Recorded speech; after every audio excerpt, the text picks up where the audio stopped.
I grew up watching foreign language films, you know, like the 400 Blows or Seven Samurai or Jaws or Back to the Future. You know, like there were many foreign language films that I grew up watching, and I never saw a Spanish speaking film when I was little for some reason. It was always like the Spanish speaking films were from the 40s and the 50s. You know, from the golden era of cinema in Mexico and in Latin America as well. And so it was, you know, it was a very sort of barren landscape in a way, and that has changed a lot, fortunately.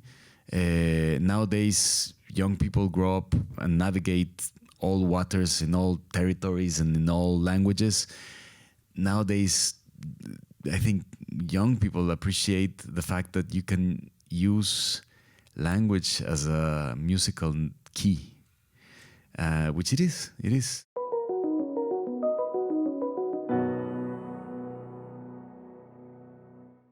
So all the episodes of this incredible show came out on Hulu this week. I'd love to hear a little bit about how you brought La Máquina to life. Okay. How it came to life. It's because it's always a wonderful journey, because it starts off. I mean, I've said it many times, but in case you guys haven't run into this story, me and Diego were very drunk or hangover, like in Berlin Film Festival, and it was also, we didn't know if it was night or day. It was that kind of like moment, and we were walking in the snow, and we were kind of like a little bit like you know, happy but frustrated and depressed but happy, you know, like that weird feeling. And I had just been training a lot for boxing with professional boxing, like in a professional sort of schedule, no, and I was a bit frustrated because the film didn't come about, you know, and it wasn't put together. And Diego had just come from doing a wonderful documentary on Julio César Chávez, who is, we know Julio César Chávez, okay, one of the greatest champions, no, and so at that point it was like we were eating a kebab, and as soon as we sat down, it was like, Diego, let's do something about boxing. Let's do something about the boxing world. I play the boxer, you play the manager. Let's have karaoke. Really, it was let's make karaoke like the catharsis for the characters, you know, the place where they go and sublimate whatever. Let's have let's do a counter narrative of a boxing story, which is like, let's portray the boxer in its success, you know, in the height of the success, and let's go deep into that moment of how actors, I was gonna say, how boxers say goodbye, you know, to the success. And let's do an anti-fable. Let's double the odds. Let's make it so that losing is winning your freedom. So yes, it sounds very pretentious and very presumptuous, but now you have to figure it out, no? And so we started to figure it out. So Diego was very interested at this point, and right now I'm not doing. It's my first interview that I do without him, so I feel a little bit. Yes, it feels empty, but it gives me the opportunity to say that Diego was was interested in the story, but the moment that in that conversation before we finished the kebab, when he got really hooked on it, was when he said, and let's put prosthetics on, let's make a big ass. And at that point, he was interested in boxing. Yeah. He was like, yeah, let's do this. So that was, and I promise, those things were right there from the start, from the very first moment of frustration. And we have many other ideas like that, but this one was the one that carried. Like it sounds good, it sounds like something, and so one day mentioning it to our wonderful colleagues of Searchlight, we told them a little bit the anecdote, and they were like, let's make this, let's do this, and yeah, you guys are into, yeah, let's do this. And then they were the ones that kind of kept us, made us like, yeah, just go for it, and let's figure it out. And so many collaborators came in, and obviously, the world started to evolve and started to become bigger and bigger. The names, the characters. We knew that it was going to be. We knew that they had to be from outside of Mexico City, but in Mexico City. That also we right from the start we were like, let's do it, but they're from somewhere else, but in Mexico City. And so many things just started to come up, and now we're here. And there was a pandemic in the middle. Yes, there was, and so that changed our, because it took forever, to shoot this. We shot it 2 years ago, and now we're here. So we're very happy and happy to see what you guys think when you see the whole episodes, because they're out there. Yeah. Well, how did you get the showrunner Marco Ramirez and the director Gabriel Ripstein, who directed all of the episodes of the series together, and from this kernel that you guys created, how did their collaborations expand the world? Yeah. Well, first, I think it was, it was at the same time, I guess.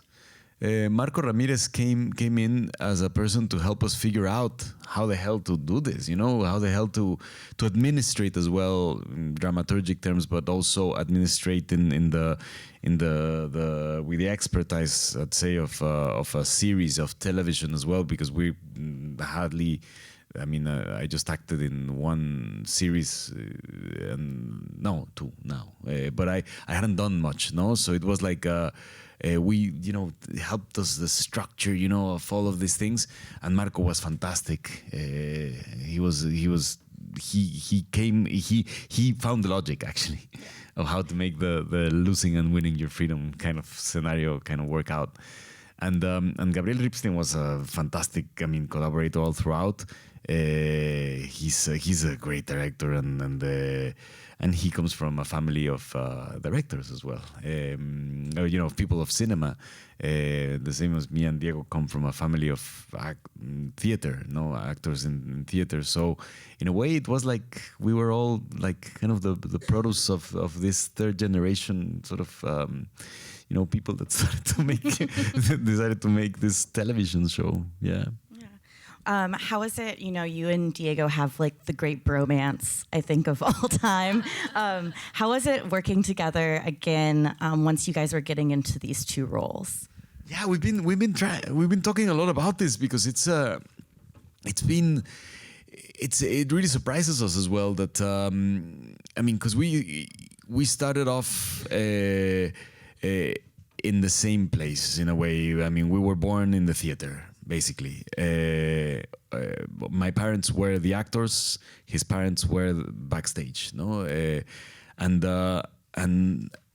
we grew up there. So we grew up in that dynamic, in that discipline as well, in that spiritual, I don't know how to call it, like in that temple in a way, and it might sound a little bit too much, but it really represented that. We felt like we were from a different family in a way than the rest of the people. It was. I think the gypsy analogy really helps as well, especially because in those days, the type of theater that our parents did was experimental theater. So it was very kind of like very gritty, very very poor as well. But it was very committed, and it was wonderful exploration and kind of like. So we were brought up there in that place, and that I mention it and I stress that because it's been incredible to be able to still have an incredible friendship and an incredible work relationship. I don't know how it happened, but we work really well together. And we're still really good friends, and actually become even better friends, as well as maybe become even better actors. We feel, maybe not. At least we feel that.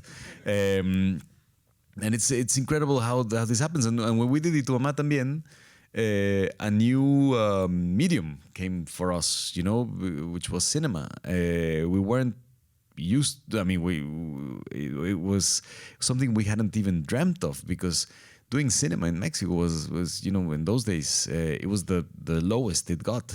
There were only when I did Amores Perros, it was only 6 films done that year.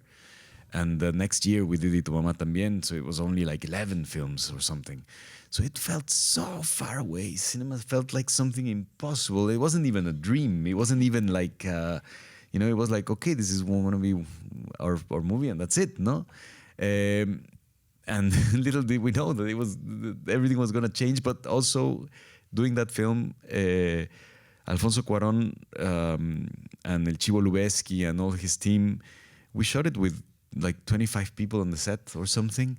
It was very few people. We were carrying, sometimes the camera boxes. El Chivo would show us what lenses we were using, and we would have the time, because there was no cell phone, no cameras on the cell phone, and we'd have the time to be there, with a camera operator and be like, hey, so how do you do this, and how do you, and this is how you, and we would ask all these questions, and Alfonso included us in the process of the mise en scène and the decision making, which now I know he made us think that we were included in the decision making, but at least we felt like it belonged to us as well. And we're like with the two best people of cinema in the world, and nowadays, no? I mean, we were starting there, with Alfonso and El Chivo, and it was incredible to be doing that. I mean, I hope that this illustrates a little bit how this, because at that point, me and Diego looked at each other and said, maybe cinema is something that we like doing and we have to pursue it. And that's when we started to think also about directing and producing and helping out cinema, no? And another, we have a documentary film festival that has been going on for 20 years now, and it's called Ambulante. And next year we celebrate 20 years, and we have this film festival. Why? Because we love documentaries. So it was like, let's show them, let's present them, let's present these documentaries so that they're seen. Back in 20 years ago, documentaries were only of animals, and on TV, on cultural channels, you couldn't see like a documentary on the cinema. Fortunately, that has changed a lot. Well, I like that you keep bringing up theater, because there's a quote in one of the episodes about how boxing is like theater. And I feel like there's so much of that in the show, especially as you continue watching, that really blends genre. It's very funny at times. There's like very like telenovela aspects to it as well. Was that something that you guys thought about, your theater backgrounds when you're making the show? I mean, melodrama. Yes. Can't escape melodrama, no? We gotta feel something, no? Like, we were aware that we wanted to do a sort of a heightened version of like almost a satire as well.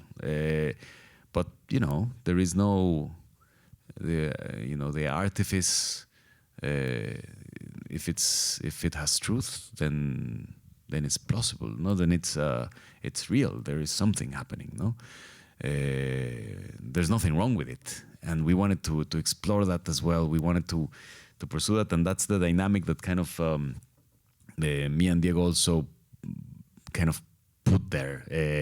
Now we do it consciously. Before it was just unconscious. Like it was kind of like, okay, that's what Alfonso Cuarón saw of our friendship, but now we do it consciously in the sense of like we wanna we like push the levels of the satire, and go further and further and be unapologetical about it and play with that and influence the other actors as well to get into that kind of in that kind of world. So it has all those elements, and we there is this element that is also very fun to play, which is like this sort of Greek tragedy figure of otras personas, no, of this organization, whatever. We don't even know what they do, but they are guys that kind of like set the rules of destiny of men and women, and it's really fun to play that. It's really fun. Like, imagine if that happened, no?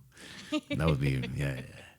Well, I mean, the role of Esteban is very intense physically and emotionally. How did you prepare in terms of boxing, but also like the emotional journey that he goes on in this, especially once you get into the later episodes, is also very epic. Well, there was, like I said, I had been training for 12 years ago. I started to get hooked on boxing. And I kept it. Not with the same abs, no, not with the same condition, because it was very, it requires a lot of sacrifice and a lot of effort. But it's wonderful. But it helped me a lot to not feel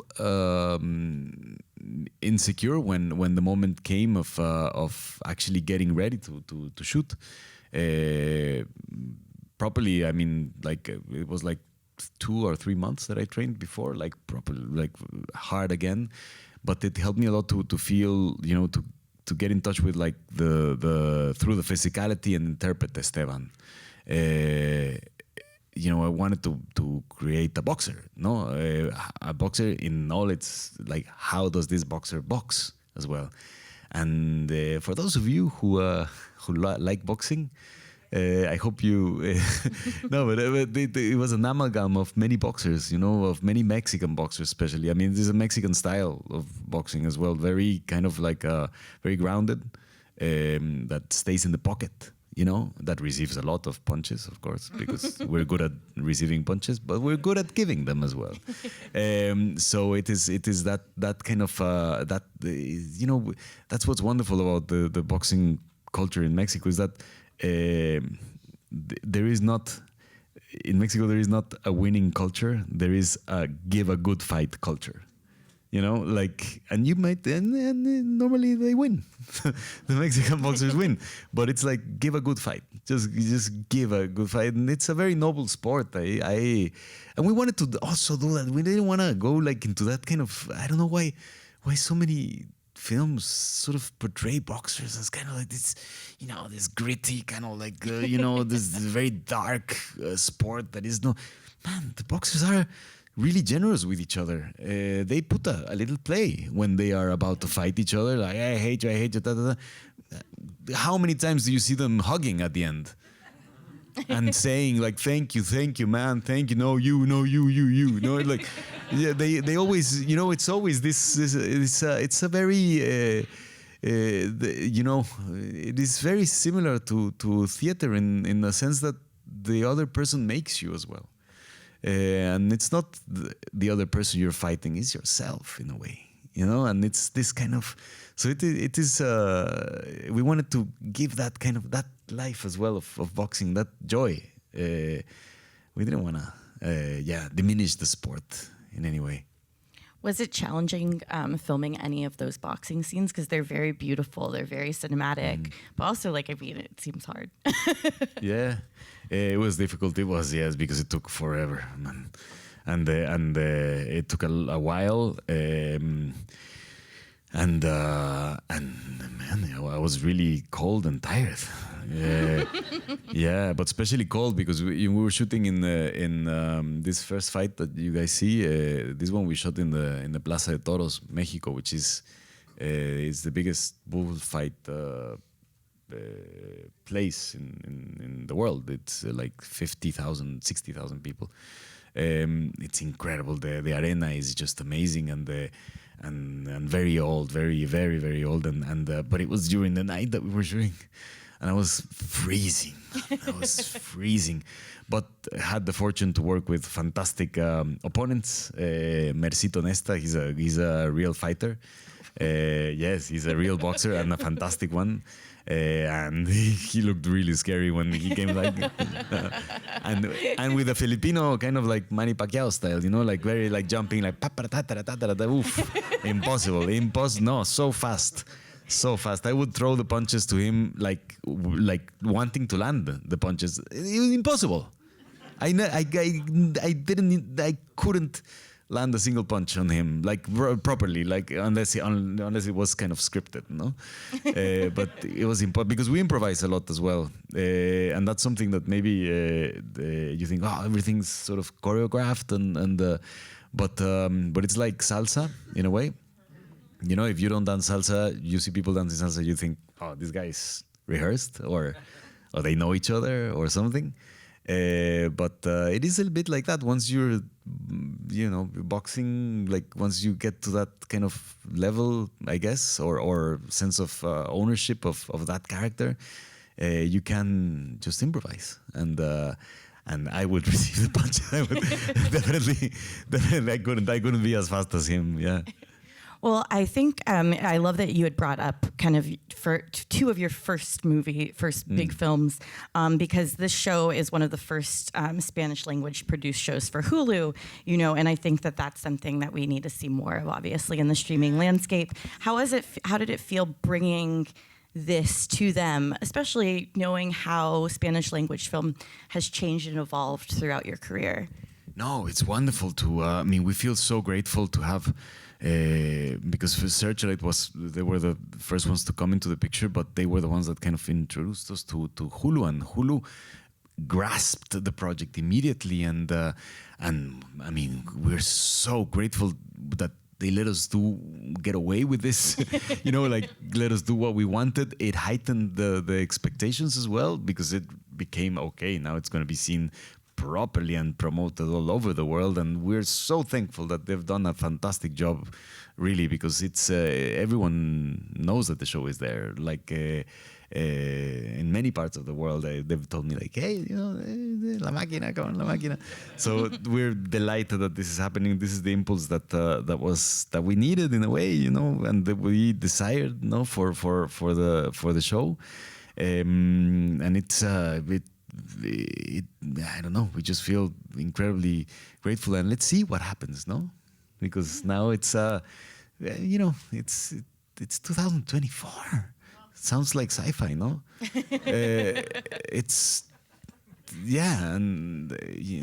But it's true that in sci-fi they didn't speak Spanish. I don't know why. Like, yeah. Now that I'm thinking about it, no, it's not.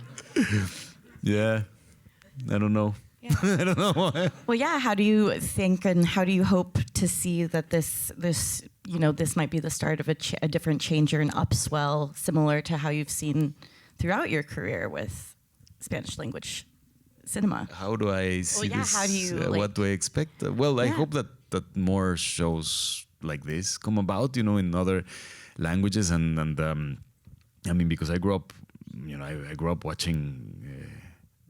And this is a joke that Alfonso Cuarón says. Okay, so I'm gonna make it sound like I say it, but so I grew up watching foreign language films, like the 400 Blows, or Seven Samurai, or Jaws, or Back to the Future. Like there were many foreign language films that I grew up watching, and I never saw a Spanish-speaking film when I was little. For some reason, it was always like.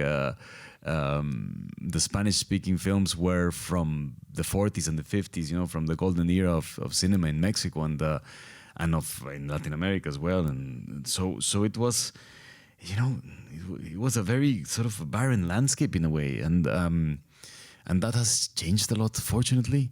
Nowadays, young people grow up and navigate all waters in all territories and in all languages.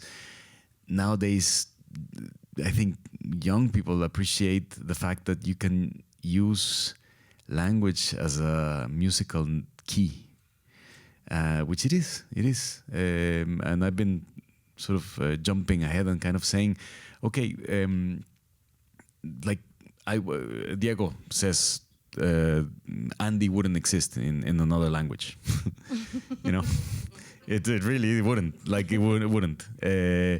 I think we wouldn't be able to talk about the dimensions and the ambiguities and the contradictions of success and losing and winning if it wasn't in Spanish. We can navigate those waters. I don't know, maybe because Spanish has that existential sort of, to be has two meanings. No, there's the permanent and there's the transitor or the non-permanent, no? Serie estar.